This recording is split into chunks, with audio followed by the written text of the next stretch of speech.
and welcome everybody to part 2 of the Grim Gazette, issue 10, filmed live every Tuesday night here at the T-Monster.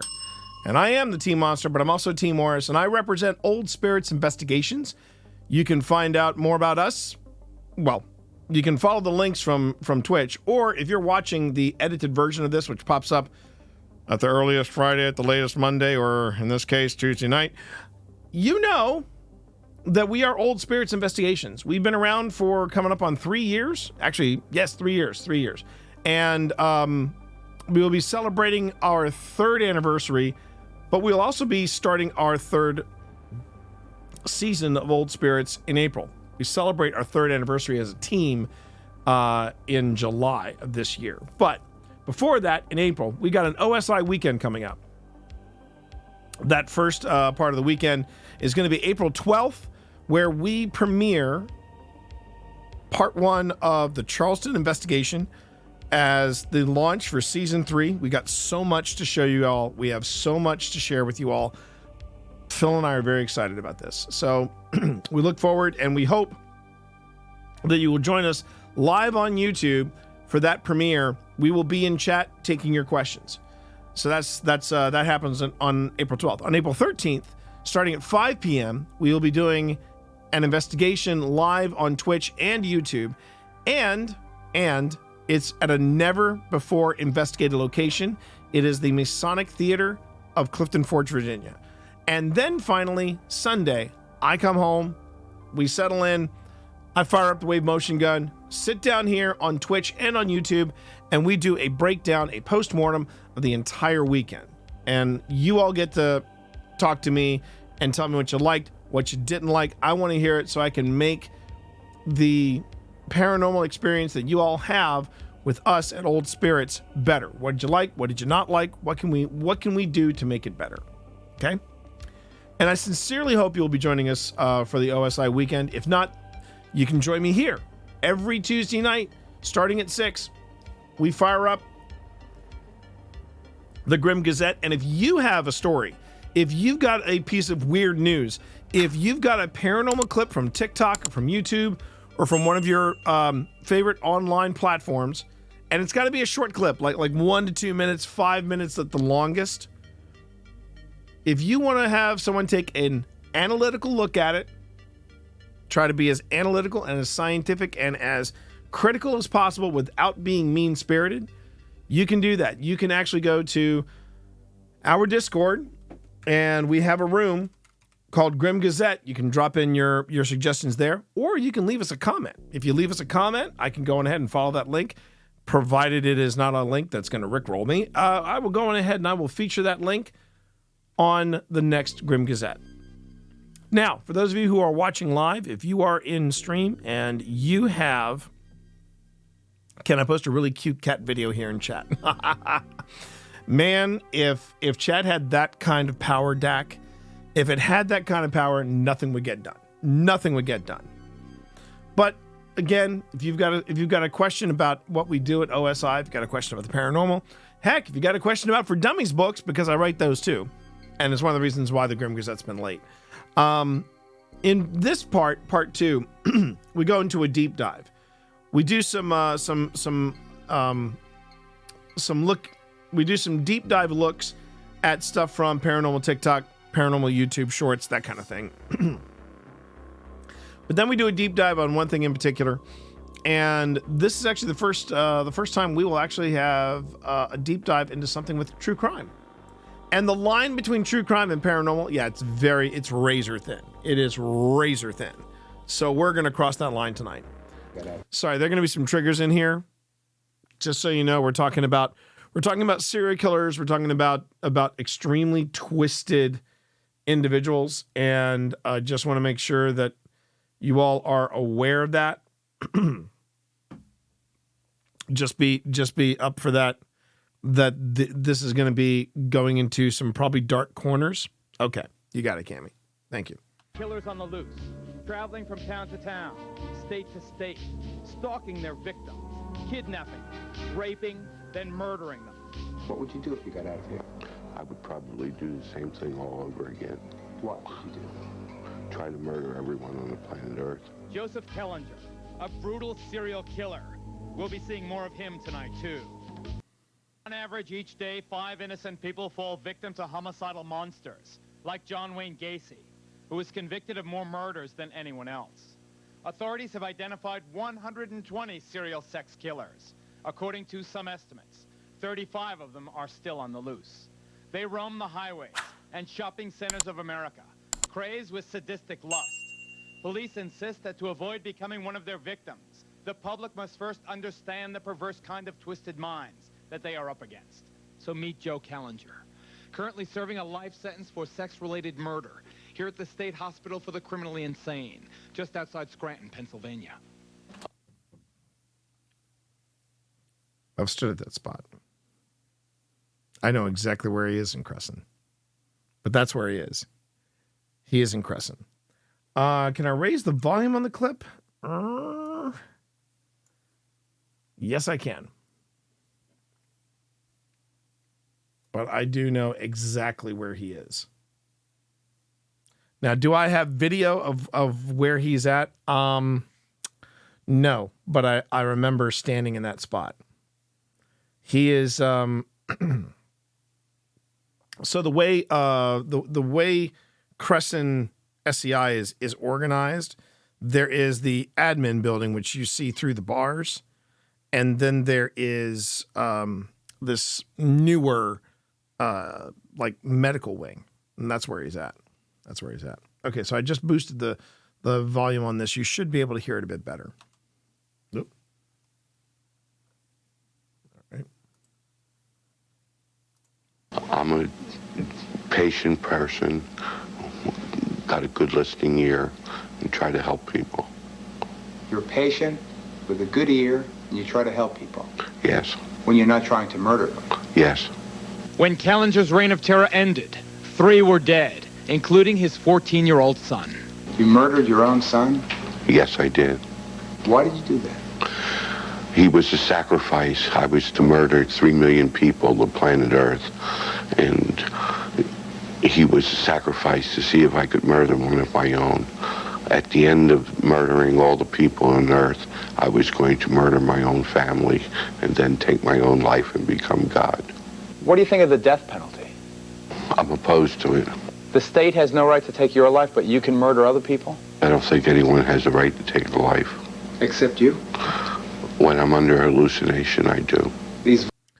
Well, you see, when I'm looking at these eyes, I get the impression he is heavily medicated right now. And this was, as you can tell by Mr. Rivera here. Let's see if I can get a shot of Mr. Rivera. There it is. Mr. Rivera here, he's rocking that 80s look. He's rocking that 80s look pretty hard. And this was part of Geraldo's rise to infamy, if you will. He loved doing the sensational stuff. And Kalinger, you know, he got access to Kalinger because he didn't necessarily, you know, everybody was doing Bundy, everybody did Gacy. But Kalinger was one that very few people had heard about. And the thing is, he looks this. So this is around the late 80s, early 90s. He was probably heavily medicated. He still has that mustache now. That's true. That's true. He still has that mustache. He does. But the eyes are. See, the thing about what, and this comes from my own personal interest in true crime. When I look at his eyes, I kind of see Dahmer's eyes a bit. But Dahmer's eyes just seemed, they didn't seem as like empty as Kalinger's.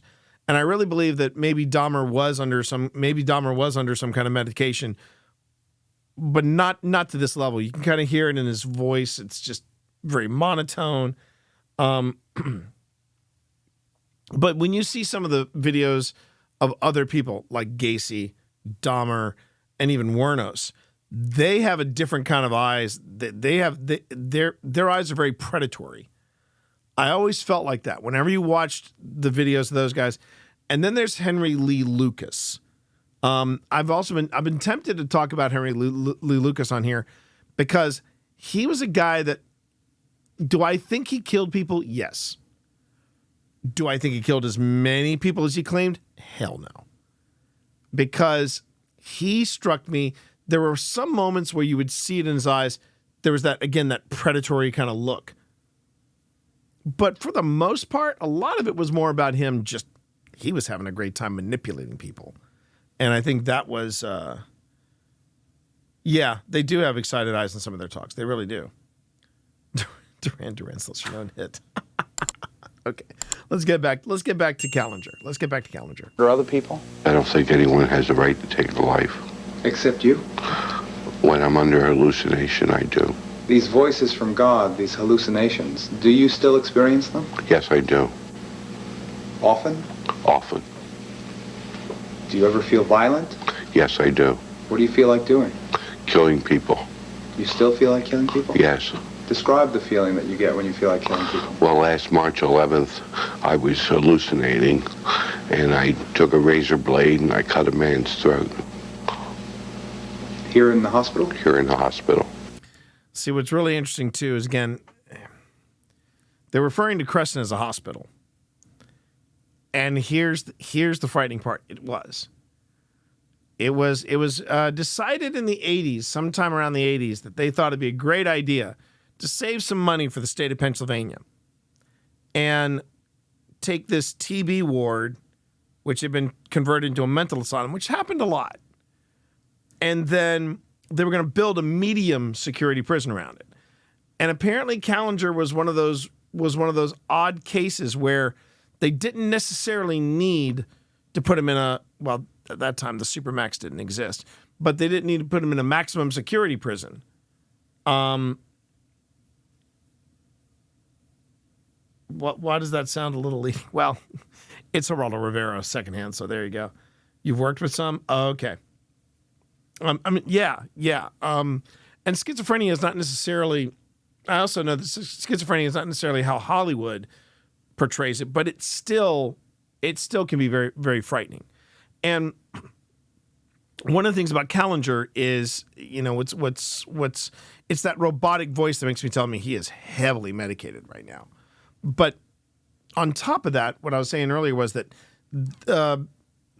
when it came to Cresson SCI, this was a grand experiment because they built these medium security prison facility. They built this medium security prison facility within this mental ward, and they all thought it'll be great. We'll humanize some of our medium security level prisoners by having them mingle with everybody.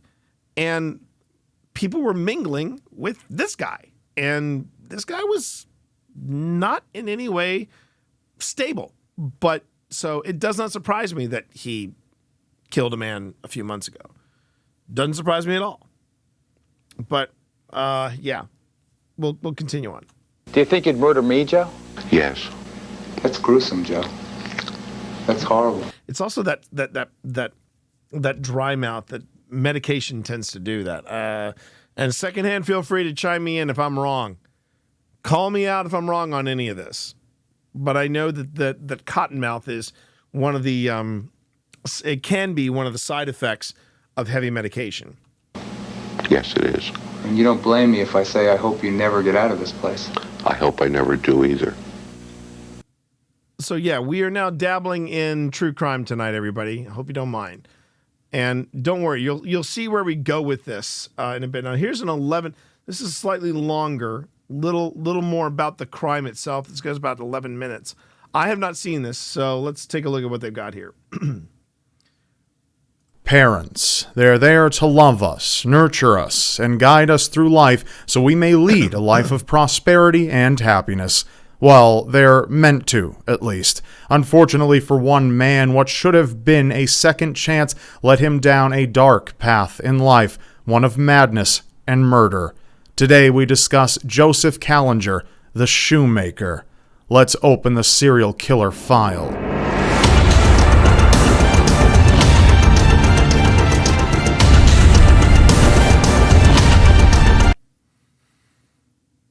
Okay.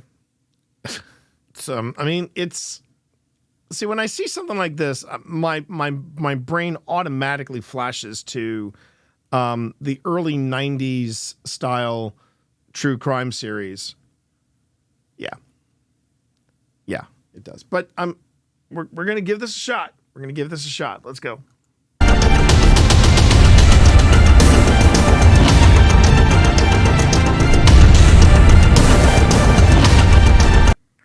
The crew actually have drawings and animations themselves. Okay. Cool, I guess.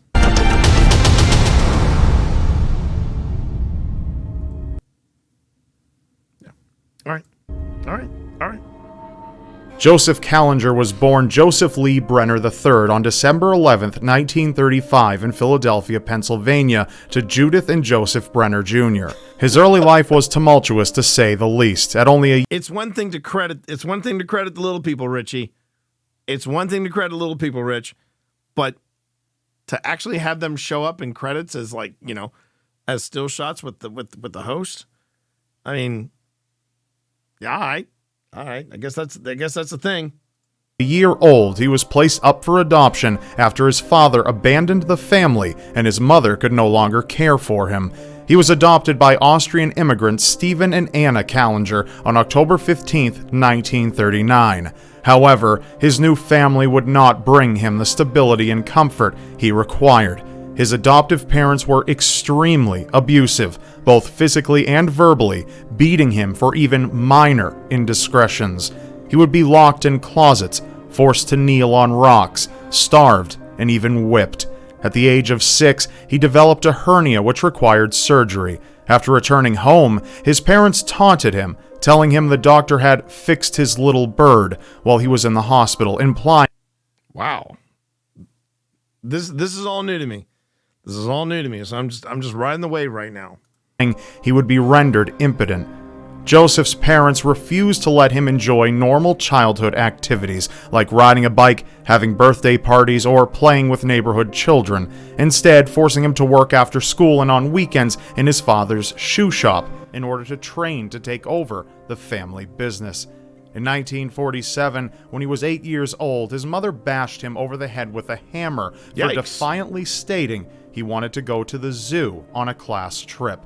The same year, he was sexually molested at knife point by 3 older boys while on his way home from running an errand. Afraid of the punishment he may have received for not coming straight home, he refused to tell his parents, and the boys went unpunished. At age 10, a desperate Joseph sought out friends by stealing money from his parents and bribing neighborhood children to attend movies with him. Once caught, his parents burned his fingers on the stove to burn the demon thief out of the fingers that steal, they said. He continued stealing, enduring the painful punishment each time he was caught until finally relenting from the pain. In his teen years, Joseph aspired to become a playwright, rebelling against his parents and teachers. He starred as Ebenezer Scrooge in the 9th grade in a local production of A Christmas Carol. Eventually, his parents began letting him attend the theater on Saturdays, which is where he met and began dating a girl named Hilda Bergman when he was only 15. His parents highly disapproved of their relationship, which quickly became sexual. However, Joseph persisted, dropping out of school and marrying her in 1952 at the age of 17. Yikes. The marriage produced 2 children, but ended in divorce in 1956 due to domestic violence at the hands of Joseph. The divorce caused major stress for Joseph, and he was hospitalized a year later for issues thought to be caused by stress. He would go on to marry his second wife, Elizabeth, on April 20th, 1958, and have 5 more children with her. Joseph attempted to be a good father, working as a shoemaker in his family's shoe shop and involving himself in his children's school activities. His mental state began to deteriorate over time, however. He committed arson by setting the family home on fire in 1958 and collected $1,600 in an insurance payout and would do so 4 more times over the next 9 years. So one of the things I feel like I should point out here, is, yeah. Rich, you mentioned something about that guy didn't have a shot at normalcy. No, he didn't. The moment the parents were, well, I'm sorry, if you take a hammer to a child, that's when you know something's not right. And one of the things that I think is one of the things that I think is a consistency, if you will, is that there's nothing consistent about what makes a serial killer. I've always found that fascinating. That, you know, there's like you look at the life of Aileen Warner, and it's, man, that was rough. And yeah, she was a monster. And then there's and then you see somebody like Ted Bundy. And again, he was that guy had a messed up life.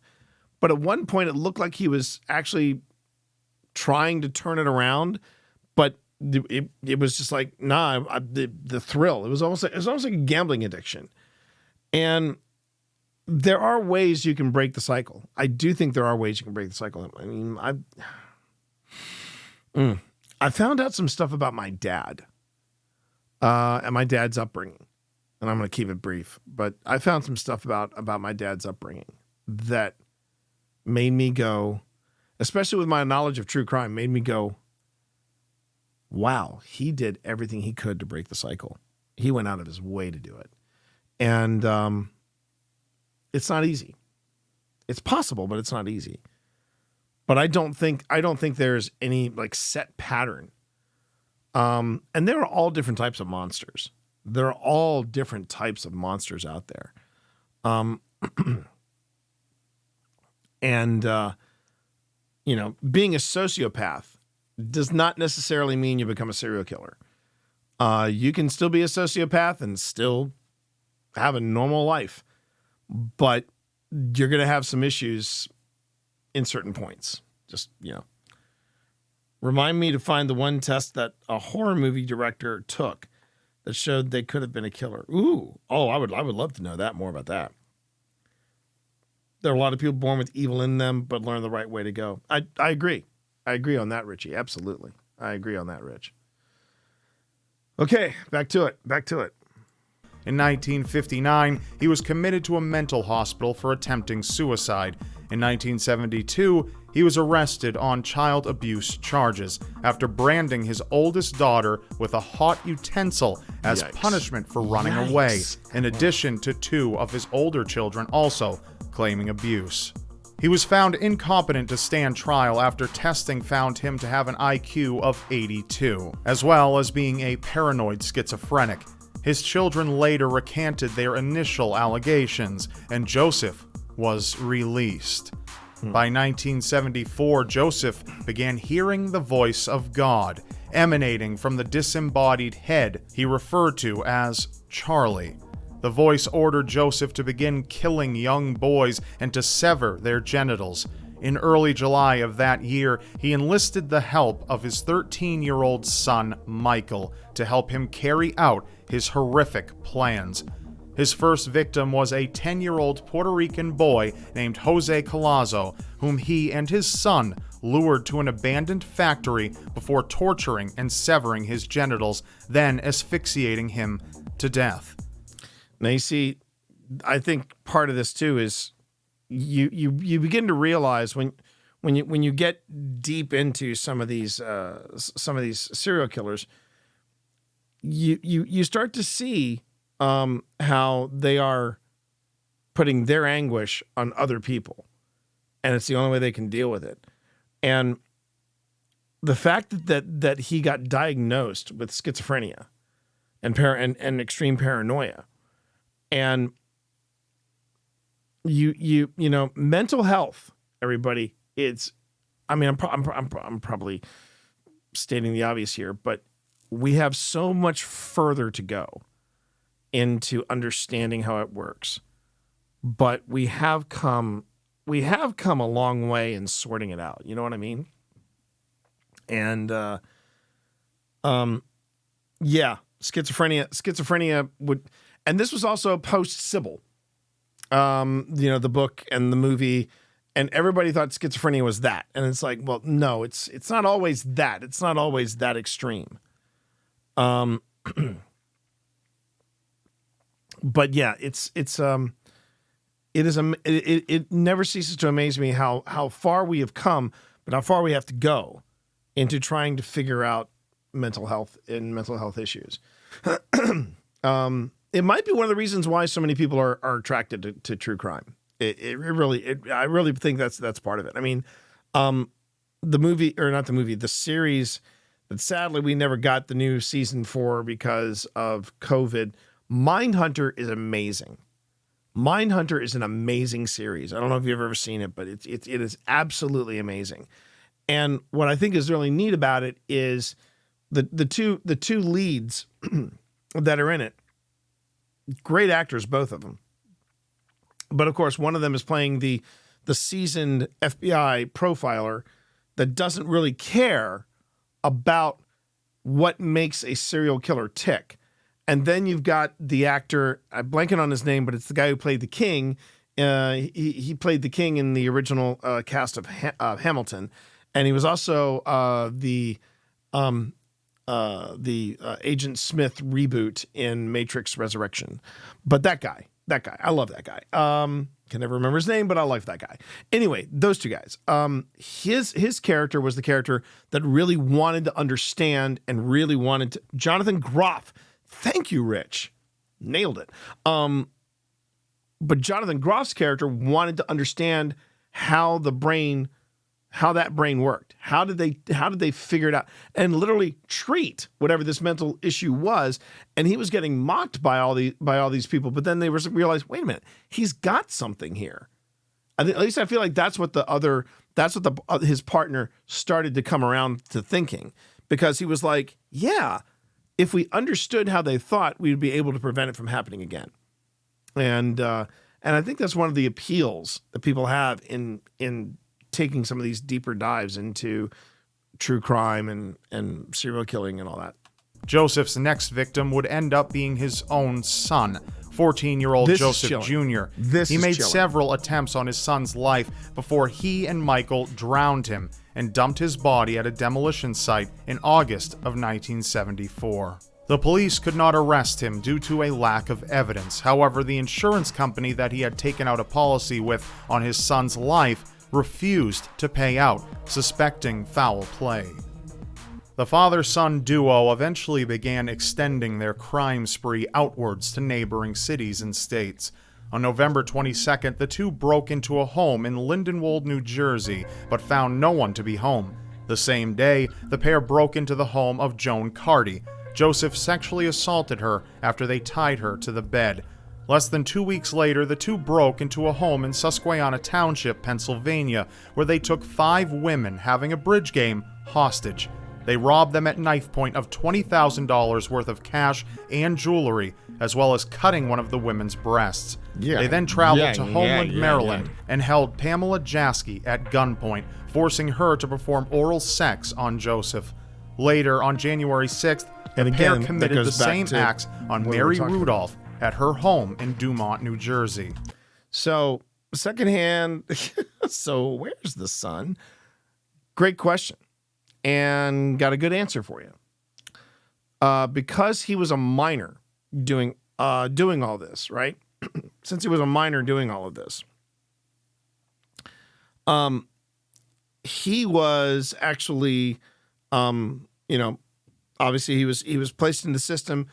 He was in juvenile for a few years, and then they, if I remember correctly, he then transitioned to an adulthood, right?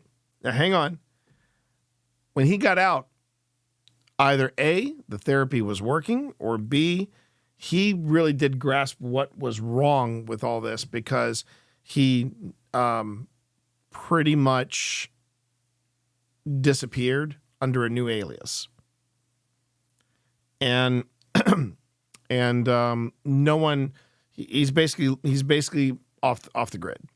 He's off the grid. So either A, he has basically put that past behind him, moved forward, and broken the cycle, or B, I want to trust, but yeah, no trust. I can understand that. I can understand that. That's a human thing. That's a human thing to consider.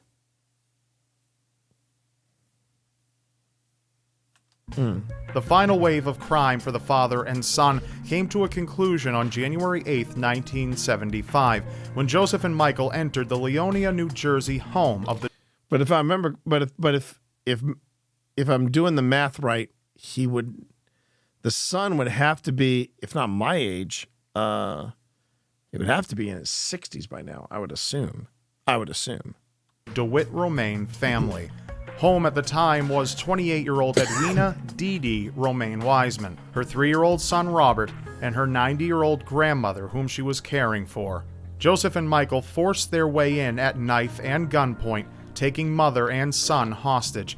He stripped them both naked, took Dee Dee's jewelry, and bound and gagged them up on a bed in an upstairs bedroom. Soon after, Dee Dee's sister Randy returned home, and she too was taken hostage. They demanded money from her and bound her just as they had bound her sister and nephew. The women had indicated more people were on their way to the house. However, Joseph was prepared. And this is the part that I'm a little confused about when it comes to Kalinger, is that he was put in a medium security prison. Cresson was not maximum security or a supermax by any stretch of the imagination. It was a medium security prison. And I'm like, and this dude was considered a medium level threat? I mean, you know, he was no Ted Bundy. He was no John Wayne Gacy. He was no, you know, but still, guy's pretty intense. So, yeah, but they were probably thinking, well, this is also a mental asylum. So maybe he can get, you know, we can, you know, they might have done that based on intelligence. That's true. That could also be true. And if they were medicating him, you're right, Rich. As their mother, Edwina DeWitt Romaine, right, sister Retta, and Retta's boyfriend, Frank Welby, returned home, they too were taken hostage. The three were bound and gagged by Joseph and Michael, after which they searched the house for valuables. And again, this is something that you sometimes have to come to grips with a lot of dark stuff in history when you get into the paranormal. And that's why I think true crime and the paranormal are such kissing cousins of each other. Because you sometimes do have to deal with some really, really dark stuff. And I think I came to grips with that after TWA.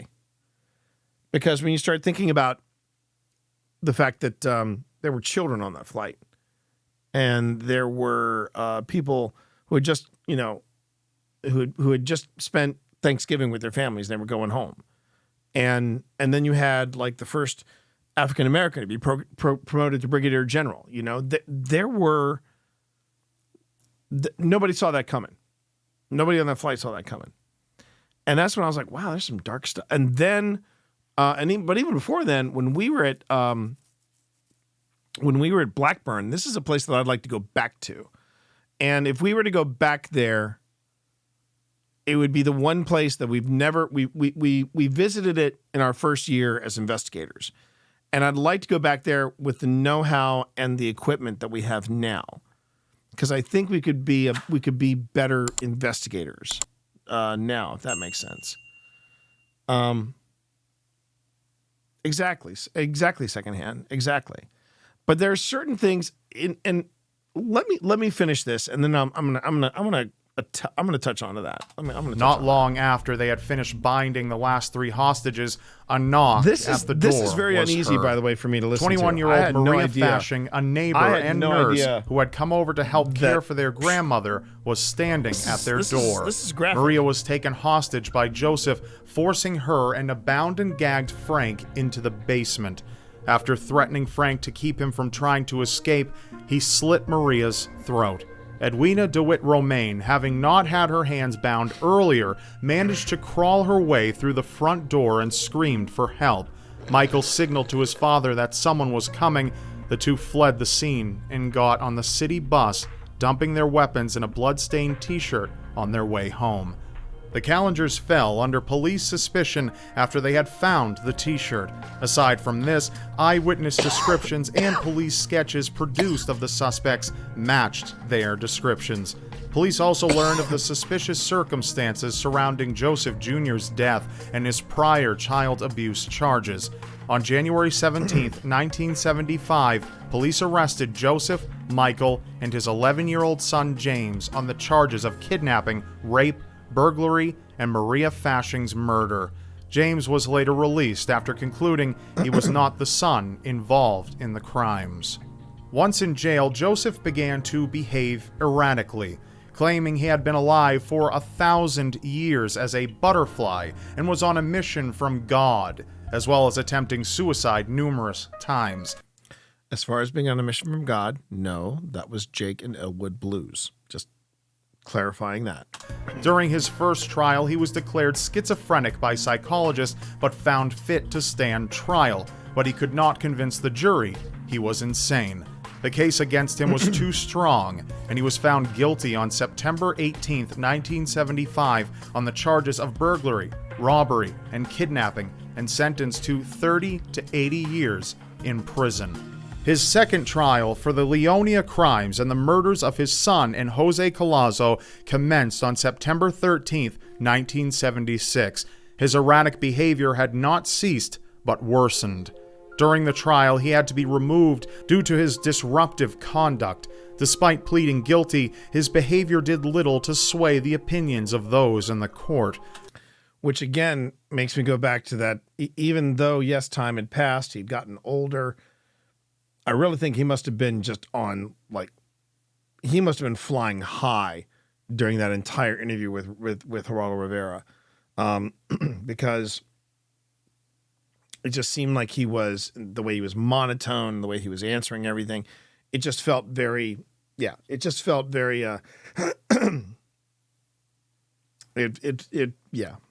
felt like he was on autopilot. You know what I mean? Who all believed he was only acting. He was later found guilty on all charges and was sentenced to life in prison on October 14, 1976.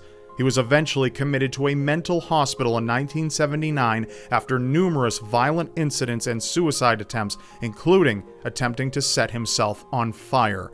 Joseph Kalinger died of heart failure and a seizure on March 26, 1996, at the State Correctional Institution in Cresson Township, Pennsylvania, at the age of 60.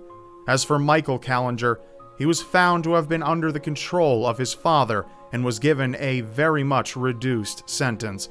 He changed his name upon finishing his sentence at age 21 and moved out of the state, and to this day has not been heard from since, and his whereabouts are unknown. That's all in this file. Okay.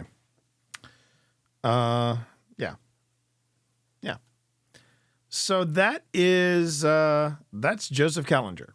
That's Joseph Kalinger, everybody. Why does that sound like he pulled that to make himself seem crazy, but he is a different crazy? Yeah. Kind of makes you wonder, doesn't it? But going back to something that that Secondhand mentioned, all right? So Secondhand was talking a bit about, look at what happened with the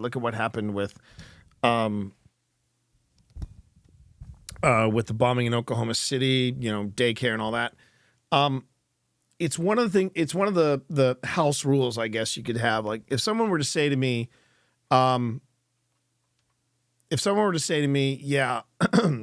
we believe that, and I'm using this as an example. I'm using this as an example of because I just saw that documentary, The Truth versus Alex Jones. If someone said to me, "We're going to let you go to the Sandy Hook Memorial," I believe that is built on the site of the school. I don't think the school is still standing. And even if it was, if someone said, "We'll give you access to the school as well," I would tell Phil straight up, if you say yes, I'm done. because there are certain lines that you shouldn't cross, in my opinion. There are certain lines, yeah. Now that's a trash human. Yes, Rich, and let me tell you something. This thing I saw on Max, it was called The Truth versus Alex Jones, and wow. I don't know, it goes back to that great quote from Alec Guinness. Who's the more foolish, the fool or the fool who follows him? Because, man, that was a rough watch. And I don't even know, well, I know why I watched it. It was it was a vitriolic thing, but but I watched it, and I will say this. Yeah, if someone were to say to me, because I mean, I've heard of some ghost hunters sneaking in ghost equipment on like tours of Auschwitz and places like that. And I'm like, oh, come on, dude. No, we're not doing that. We're not doing that. There's certain lines you just cannot cross, in my opinion. And that's one of them. Where we go in many cases, whether it's whether it's wanting to go to Trans-Allegheny, places like that, there's going to be some trauma, and there's going to be trauma of people who are innocent, people who do not know better. And that can be some of the most tragic, hard-hitting, just really intense stuff to wrap your brain around. And for me, I think Cresson and the old hospital on College Hill are probably the two at the top that have made me, and again, TWA, have made me step back and go, okay, am I good with this? Now, not every place that we have investigated has been doom and gloom and nastiness, but it's that energy. It's that energy of trauma that I really believe people are reacting to when they go to places like Cresson or like St. Albans or even Waverly Hills Sanatorium.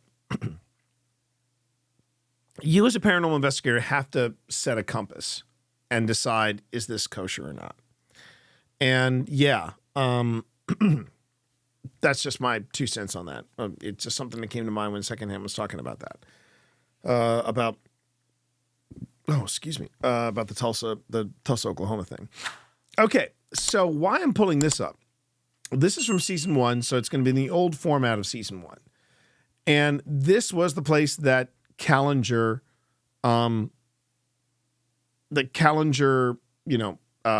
met his end.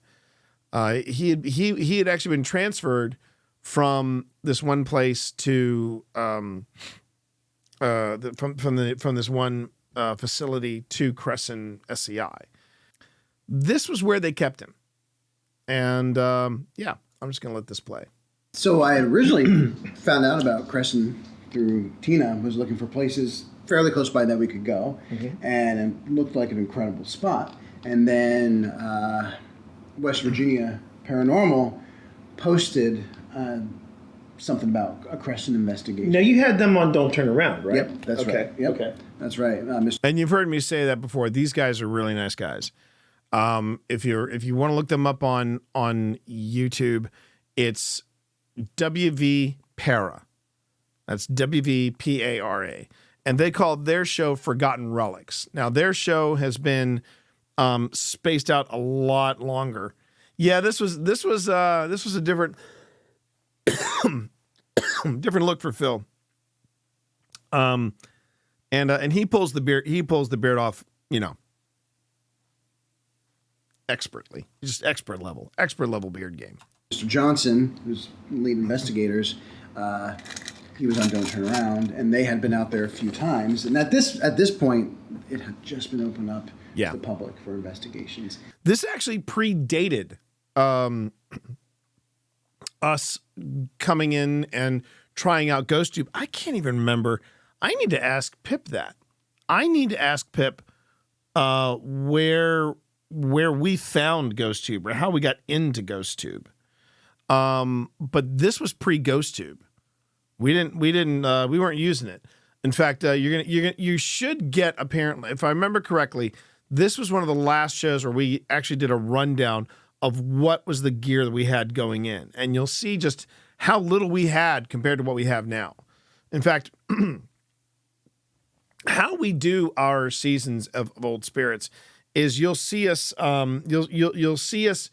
go out and do an event, and then the following year, that's when or the following season is when you'll see it. So this was season 1 of Old Spirits, but we had gone to Cresson the previous year. This dropped in 2022, but we actually went to Cresson in 2021, and that's just something to know. Dust, a lot of paint chips. Please, God, no asbestos. I mean, there's a lot of stuff happening. Taking that one on faith. Yeah. Our first stop was... And what I wanted to show you is that to give you an idea of like the difference between when we shot the episode versus when we actually went to the property, you'll notice that really the optics pop on Phil and me, but then when it's the two of us, it's a little fuzzier. It's because we're using one of our smaller like economic cameras on the wide shot, but on the close-up shots, Phil and Tina had just invested in a couple of XA11s, and those are the cameras that Project Fear use. So yeah, that was to shoot the episode. We didn't have those really nice XA11s at Cresson. So yeah. And Cresson is one of those places I wouldn't mind going back to, but last I heard they've been going through some odd management changes and it's not good. So who knows what the future. The point was we got there either before or around the time the Ghost Hunters and the Ghost Brothers went there. So I can't complain. A solitary confinement. And so yeah, we march solitary our way confinement. through. Yeah. So let's set the scene. Yeah. We are at the tail end of a... We could not have asked for a perfect night for this A thing. major nor'easter had This is passed one of my through the favorite area. If you're episodes. not from the East Coast, a nor'easter is basically a fall, winter, almost a cyclone-type activity. Low pressure, rainy. So there was a ton of fog and just drizzle. And so we're marching through the darkness to find the buildings that we're going to be investigating because it's a huge campus. There's more than 17 buildings out there. Mm-hmm. And these buildings just loom up out of the fog as you approach them. And that already... Straight out of a John Carpenter film. Yeah, either that or Silent Hill. Yeah. Either way, it's... Oh, that's right. I remember we were walking through and I went, whoa. Yeah. And Phil was like, don't you do that, man. Don't you do that. And I was like, yes. Yeah, so I'm gonna go through. Whoa. Yeah. And Phil was like, don't you do I'm gonna slow down the video and mute it for this part because I want you all to see just this crazy space that we were going into. Because I didn't get a lot of usable. No, that's rain. That's straight up rain, Rich. But I'm gonna go ahead and show you. Just take a look at this. This is the video that I got of Solitary. Pretty much. What the hell is that? Wait a minute. Pretty much, we were standing. I was literally standing in one spot, and this was what we saw.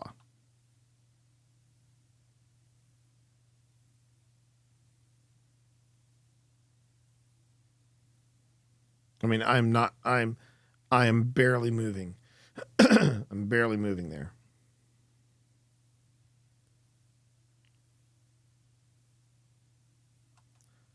And these areas right here that you see, yeah. Oh, it was pitch dark. And this was predating the green lights that the Ulanzi lights that we're now using on site. And I streamed as much of it as I could, but most of the stream was in total darkness. And it was a hard lesson learned. If you want to have a good stream and you want to do it live, you better have some kind of light source. Otherwise, you are streaming darkness, and that does not make for good content. Not less good content than wrecking your own car while streaming. I'm just saying. Just throwing that out there. Oh, but I don't know if I swing it around long enough for you to see it. There are these cages here. And that was apparently part of allowing the prisoners to come out. But it would be in this wing. They would go into these cages and literally there would be just these little areas they were allowed to just work in if they wanted to. But this was, what I couldn't get, and I didn't get video of, and I really wish I had. They had an exercise yard for the prisoners that would be here, and Kalinger would be one of them. The exercise yard was about as big as maybe half of my downstairs, and it was basically a really small caged, and somebody described it as a kennel run, where you would train dogs to, walk and do and heel and do things like that. But it was a kennel run with corrugated metal on either side of you. So literally, you would get outside, but it was just cages. It was just an extended cage. Oh no, Cammie. This was not. You should actually look up part 2 of this. Part 2 of our Cresson episode. We actually go into cell block D, and that is straight out of Phasmo. It is straight out of Phasmo. But yeah, there was. See where I'm standing. What I did was I literally just stood there and just pivoted, and it was absolutely terrifying how claustrophobic that place made me feel. Just amazing. All right. Yeah, and quite a few of those inmates had certain mental. And you can also see just how small the rooms are, because I think they were allowed a table. They might have been allowed a table, but the table was bolted into the floor. And then there's a slab. There's on the other side. You literally have maybe a foot, maybe 2 feet, and you turn around. There's a slab, and they would put a mattress on top of the slab, and that was your bed. It was intense. It was definitely intense. Mental health issues. And there's the stream. That was the stream right there. And that's it has a lot to do with why Cresson was closed down. Yeah, in and I had it. 2013. I They had come the into stream solitary. There's on no electricity on anywhere Simon. on the entire campus. I had it on Simon because that was the only light source. It was the only light source. And we come in there with just our little flashlights, beating away the shadows, Yeah. and we get set up.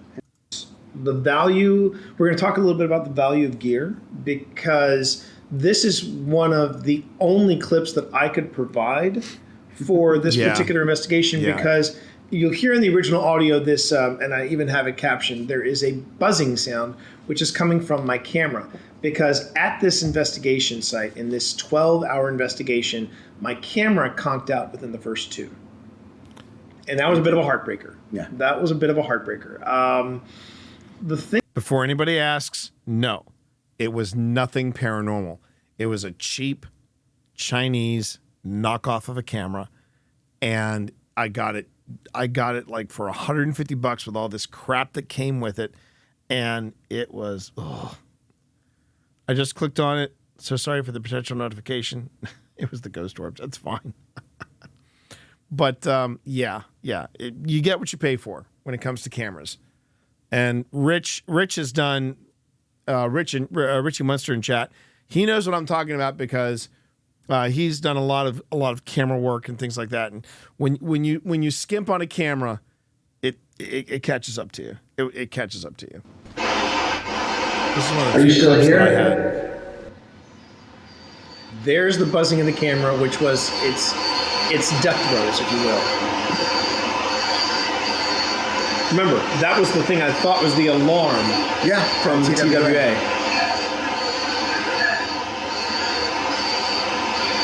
But while I was recording with this camera, I did have my H4 running. We can just leave. And we're going to get to that. We're leaving in a little while anyway. Yeah. So if you had nothing to say, that's fine. So here's the H4n audio. Are you still here?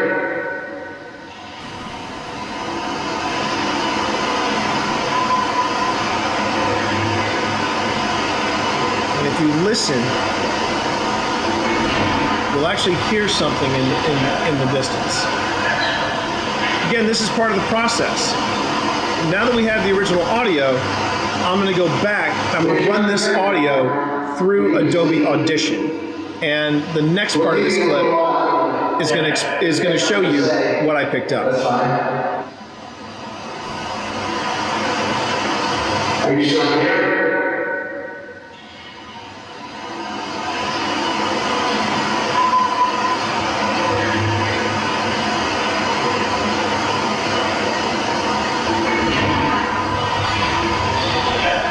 That's what we were talking about. Yeah. The whispering was about that bang.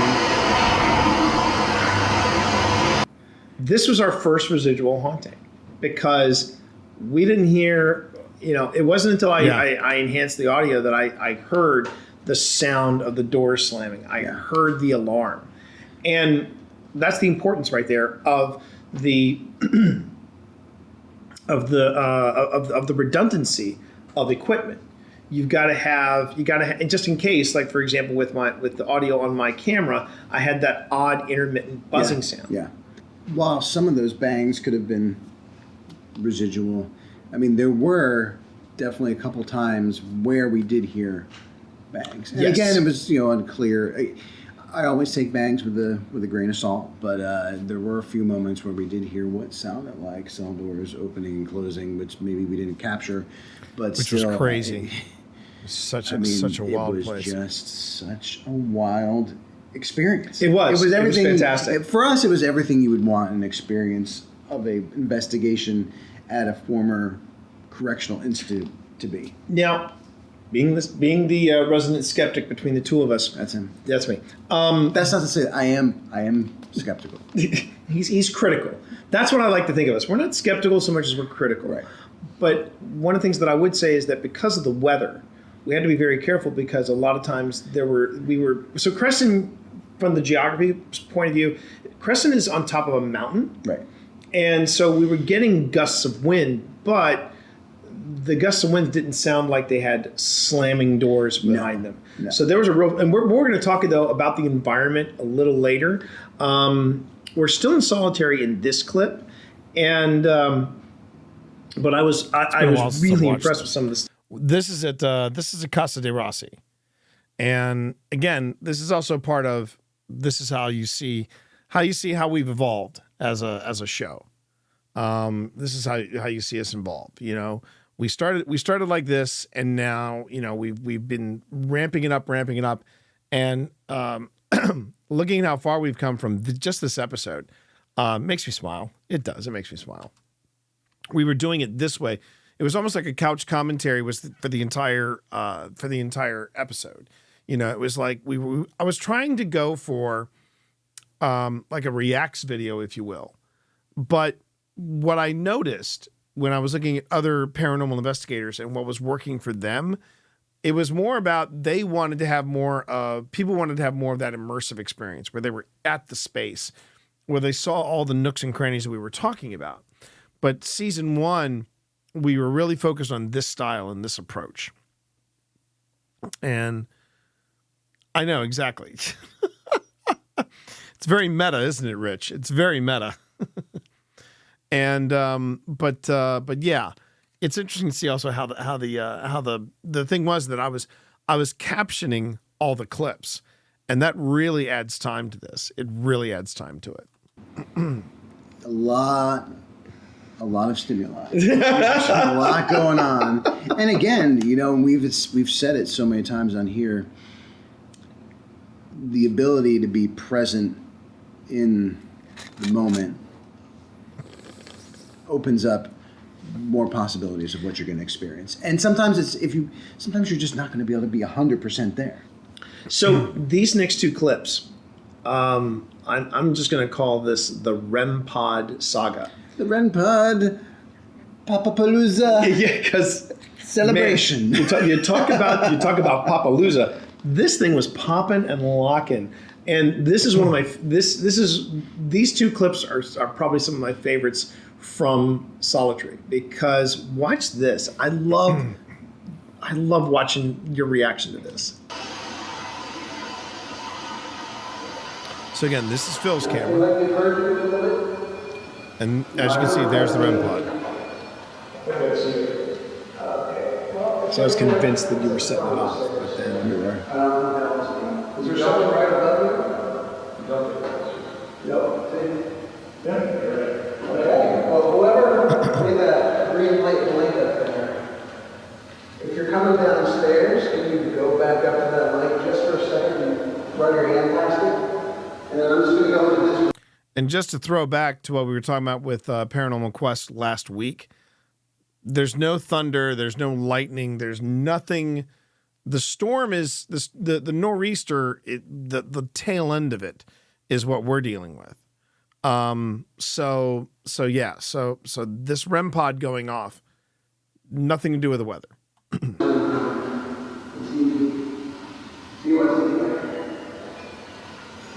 Yeah. That's great. Keep doing that. Let us know that you're here. I don't remember the REM pod being this active at TWA.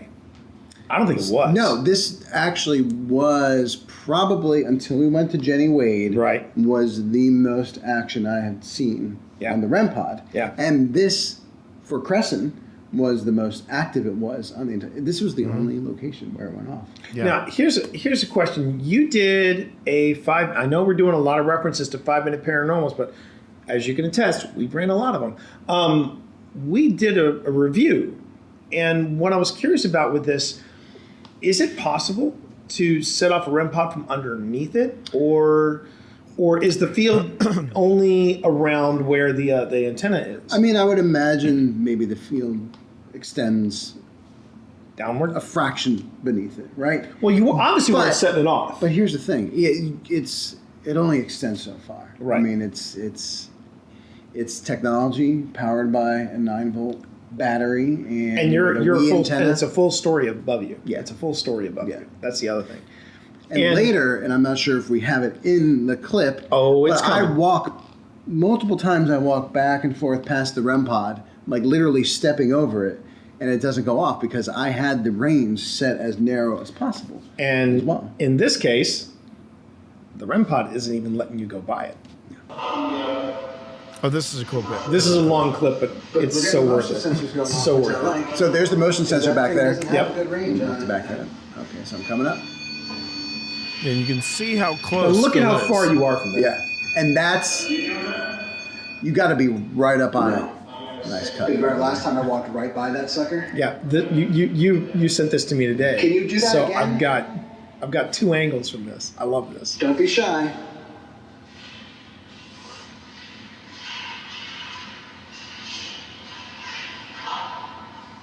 That was great. That was. That's me. Probably the most I've seen anyone be able to light that up. So you are very talented. Very talented. Now I'm going to walk by it. No, you're not. The hell you are. You don't want me to come by it, or you?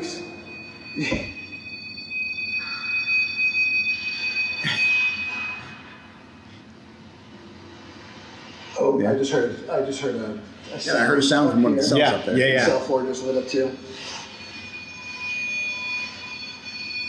Your thing's going off over there, my friend. Oh, okay. And remember, I was having problems with Simon that night. Yeah.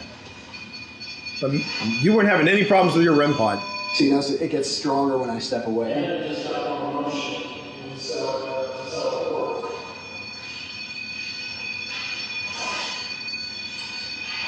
I mean, that now is I feel just we're nuts. warming up a little bit. Warming up. It's like, yeah. All right, I'm gonna go back downstairs. It's just raging. You really have something to say up there, don't you? That was. Yeah, but we had the K2 going off, the REM Right. pod going off, Right. the motion light going Right. off. Yeah. It. And this was all in solitary. This was where they kept Kalinger. So yeah, if there was